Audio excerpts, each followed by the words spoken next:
حضرت ابراہیم علیہ السلام کی عادت تھی کہ بغیر مہمان کے کھانا نہیں کھاتے تھے۔ ایک دن کھانا کھانے بیٹھے تو مہمان کو ساتھ بٹھایا تو کہا اللہ کے نام سے شروع کرو، تو وہ کہنے لگا میں تو اللہ کو نہیں مانتا۔ کہا تیرا میرا رشتہ بھلا کیا ہے، نہ تو میرا رشتہ دار نہ کوئی کاروباری سانچ، تجھے اللہ کے نام پہ بلایا ہے اور کھانا تیرے سامنے رکھا ہے، اور اگر تجھے میرے رب کا نام ہی گوارا نہیں ہے تو پھر تیرا میرا کیا تعلق باقی رہ جاتا ہے۔ اس نے کہا کہ میں چند ٹکڑوں کے لیے، چند لقموں کے لیے اپنے بتوں کا نام نہیں چھوڑوں گا، تیری مرضی ہے، مجھے نہیں کھانا دینا تو نہ دو، میں اپنے بتوں سے بے وفائی نہیں کر سکتا۔ حضرت ابراہیم نے کہا اگر تو اپنے بتوں کے ساتھ اتنا وفادار ہے تو ٹھیک ہے، پھر میرے رب کا نام نہیں لے گا تو پھر میرے ساتھ پاس بھی تیرے لیے کچھ نہیں ہے۔ اٹھ کے چلا گیا۔ وہ چلا گیا تو جبریل امین حاضر ہو گئے۔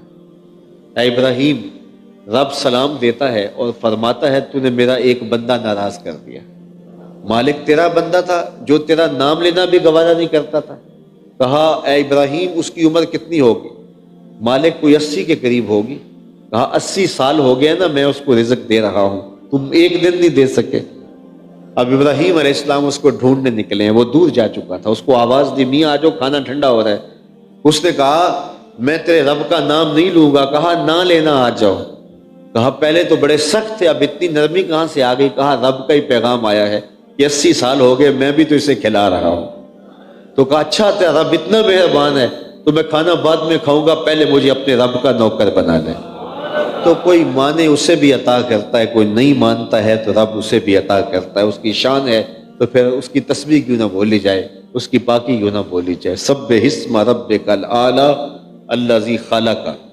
پھر اس کی شان یہ ہے کہ اس نے تخلیق بھی کیا ہے، صرف رب نہیں ہے خالق بھی ہے۔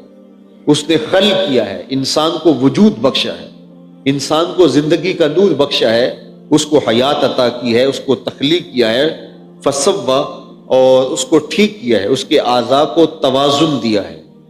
دو آنکھوں کے سائز میں فرق ہوتا تو کتنا عجیب اور بھدا لگتا ہے انسان۔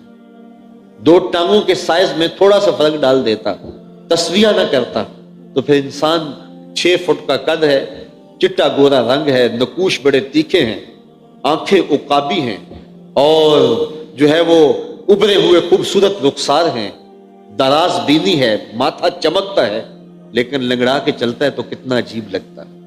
اچھا قد رانا بھی تھا، سرو قامت بھی تھا، آنکھیں بھی نرگسی تھیں، ہونٹ بھی گلابی تھے، اور اعضاء کا توازن بھی ٹھیک تھا، لیکن دماغ کے تھوڑے سے پرزے ڈھیلے کر دیتا تو 6 فٹ کا سونا جوان، لیکن قمیض کے پیچھے اس کے گھر کا ایڈریس لکھا ہوتا کہ جس کو ملے اس پتے پہ گھر پہنچا دے۔